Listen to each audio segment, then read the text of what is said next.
Hello, I'm David Cowley from Collective Legal Solutions, the Wills and Trust Specialists. Hi, David. A question that a lot of people ask these days is, when we get old and we own property, a lot of people are worried that we'll have to sell that property to fund care in our old age, and that the inheritance that perhaps we wanted to go to our children will go to the government instead in care fees. What can I do as a person to try and protect myself against that happening?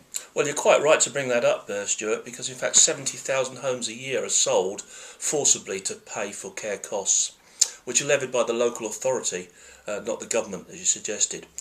What we can do there is to put part of the property or all of the property into trust for the children.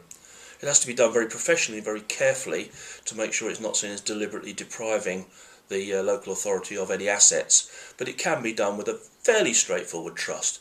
It's much easier to do well in advance, and I would suggest people who are still, the couple are both still alive and both able to make those decisions, do it well in advance of old age or the needed time.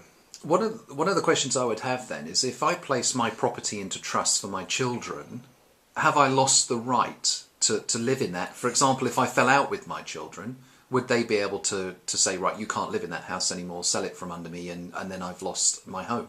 No, because you would, all the time you're still alive, you're in control. The will only comes into place on the death.